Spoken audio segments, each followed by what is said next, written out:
Welcome back to Recreational Garage. In this video we are going to get this floor pan piece in. Still have some cleanup along the edges to do, clean up all the paint on the top and the bottom sides, put a little flange in there so that it goes in a little tighter, make sure it fits real good. There's some cleanup up there.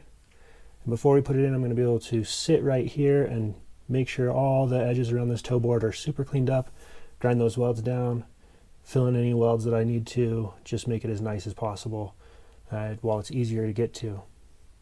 Anyway, let's get to it, see what we can get done.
All right, we have made some great progress.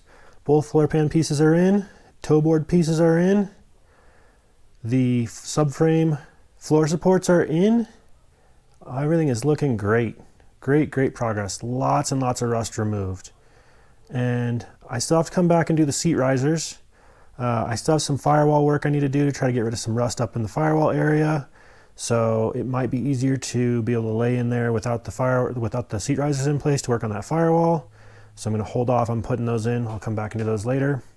Still got to do the seat belt mounts. Come back and put those in after the seat.